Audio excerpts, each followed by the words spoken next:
Corona தடுப்பூசி Russia படைத்த சாதனை. 12 வயதுக்கு குறைவான குழந்தைகளிடம் தடுப்பூசி சோதனை. பைசர் திட்டம்.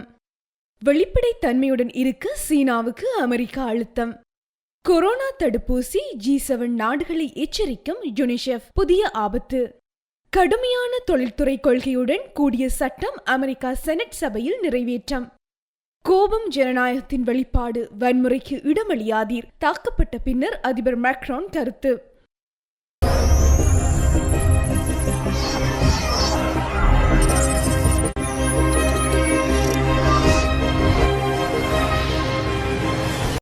உலகம் முழுவதும் பரவி வரும் அசாதாரண சூழ்நிலையில் இந்தியா உட்பட பெரும்பாலான நாடுகளில் மக்களுக்கு கொரோனா தடுப்பூசி செலுத்தும் பணிகள் தீவிரப்படுத்தப்பட்டு வருகின்றன.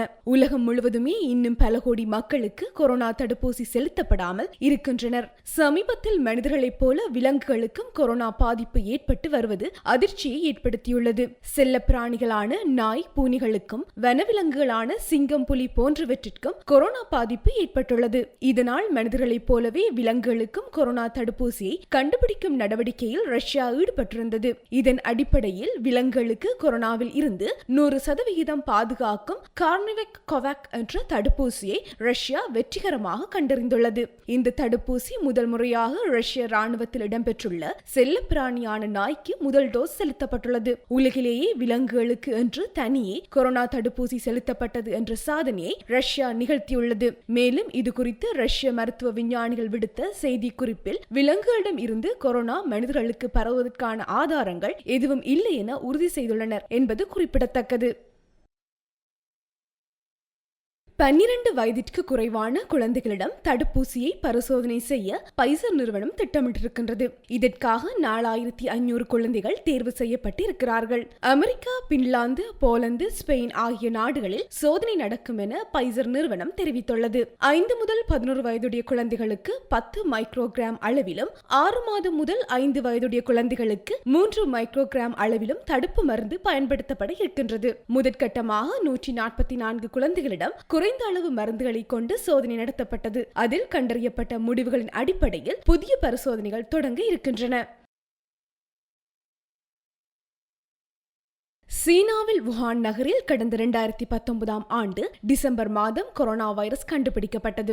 வைரஸ் தற்போது உலகின் பல நாடுகளுக்கும் பரவி லட்சக்கணக்கானோர் உயிரிழந்துள்ளனர். கோடிக்கணக்கான மக்கள் கொரோனாவால் பாதிக்கப்பட்டுள்ளனர். வுஹான் நகரில் உள்ள கடல் உணவு சந்தையில் இருந்து கொரோனா பரவியதாக கருதப்படுகின்றது. அதே சமயத்தில் கொரோனா வைரஸை சீனா தனது வுஹான் பரிசோதனை கூடத்தில் செயற்கையாக உருவாக்கிய போது அங்கிருந்து கசிந்திருக்கலாம் என்று ஒரு சாரார் கூறுகின்றனர். எனவே கொரோனா எப்படி தோன்றியது என்பதை அறிய உலக சுகாதார நிறுவனம் ஒரு நிபுணர் குழுவை அமைத்து இக்குழுவினர் கடந்த ஜனவரி, பிப்ரவரி மாதங்களில் சீனாவுக்கு சென்று ஆய்வில் ஈடுபட்டனர். சீன விஞ்ஞானிகளுடன் சேர்ந்து விசாரணையில் இறங்கினர். உணவு சந்தை, ஆய்வுக்கூடம் போன்ற இடங்களும் நேரில் சென்றனர். இது தொடர்பான உலக சுகாதார நிறுவனத்தின் ஆய்வறிக்கை இன்னும் அதிகாரப்பூர்வமாக வெளியிடப்படவில்லை. இந்த நிலையில் கொரோனா வைரஸ் தரவுகள் விவகாரத்தில் வெளிப்படைத்தன்மையுடன் இருக்க சீனாவுக்கு தொடர்ந்தும் அழுத்தம் கொடுப்போம் என்று அமெரிக்கா தெரிவித்துள்ளது. இது தொடர்பாக அமெரிக்காவின் தேசிய பாதுகாப்புத்துறை ஆலோசகர் ஜாக் சில்வின் வெள்ளை மாளிகையில் செய்தியாளர்களிடம் கூறுகையில், கொரோனா வைரஸ் தொடர்பான தரவுகளில் சீனா வெளிப்படைத்தன்மையுடன் இருக்க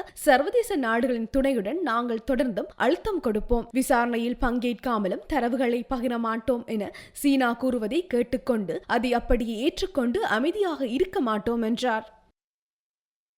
உலகின் செல்வந்த நாடுகள் தங்களின் பயன்பாட்டுக்காக கொள்முதல் செய்த கொரோனா வைரஸ் டோஸ்களில் மிகுதியானவற்றை ஒரே நேரத்தில் வறிய நாடுகளுக்கு அனுப்பி வைத்தால் அவை வீணாகும் அபாயம் இருப்பதாக குழந்தைகளுக்கான ஐநா அமைப்பான யுனிசெஃப் எச்சரித்துள்ளது. இந்த விவகாரத்தில் வறிய நாடுகளுக்கு உதவ பிரிட்டன் உள்ளிட்ட நாடுகள் முன்வந்துள்ளன. ஆனாலும் அவை ஒரே நேரத்தில் தேவைக்கு அதிகமாக தடுப்பூசி மருந்துகளை அனுப்பி வைத்தால் அவற்றை பராமரிக்க கூட அந்த நாடுகளிடம் வசதி கிடையாது என்று யுனிசெஃப் கூறியுள்ளது. எனவே ஒவ்வொரு வறிய நாட்டின் தேவைக்கு ஏற்ப தடுப்பூசி டோஸ்களை சீரான முறையில் அனுப்பி வைக்குமாறு யுனிசெஃப் வலியுறுத்தியுள்ளது.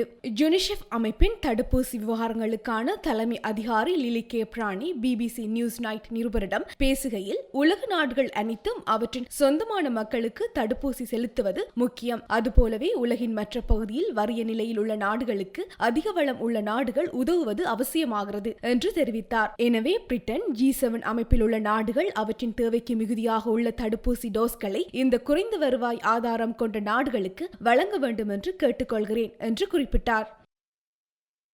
கடுமையான தொழில்துறை கொள்கையுடன் கூடிய சட்டத்தை அமெரிக்கா செனட் சபை நேற்று பெரும்பான்மை வாக்குகளுடன் நிறைவேற்றியுள்ளது. சீனாவிடமிருந்து அதிகரித்து வரும் தொழில்நுட்ப அச்சுறுத்தலை எதிர்கொள்வதை நோக்கமாக கொண்ட இந்த சட்டம் நிறைவேற்றப்பட்டுள்ளது. குறித்த சட்டத்திற்கு அமெரிக்க செனட் சபையில் ஆதரவாக 68 வாக்குகளும் எதிராக 32 வாக்குகளும் செலுத்தப்பட்டன. அமெரிக்கா தொழில்நுட்பம் மற்றும் ஆராய்ச்சியை வலுப்படுத்துவதற்கான ஏற்பாடுகளுக்காக இந்த நடவடிக்கை சுமார் 190 பில்லியன் அமெரிக்க டாலர்களை அங்கீகரிக்கின்றது. செயற்கை நுண்ணறிவு மற்றும் குவாண்டம் அறிவியல் போன்ற முக்கிய துறைகளில் ஆராய்ச்சி மற்றும் அபிவிருத்திகளை முன்னெடுப்பதற்காக தேசிய அறிவியல் அறக்கட்டளையின் நடவடிக்கைகளுக்கு இது 5 ஆண்டுகளில் 120 பில்லியன் டாலர்களை அங்கீகரிக்கின்றது. இந்த நடவடிக்கை தனியார் நிறுவனங்களுக்கும் ஆராய்ச்சிகளை மேற்கொள்ளும் பல்கலைக்கழகங்களுக்கும் இடையிலான பிணைப்பை எளிதாக்குகிறது என்று அறிவிக்கப்பட்டுள்ளது.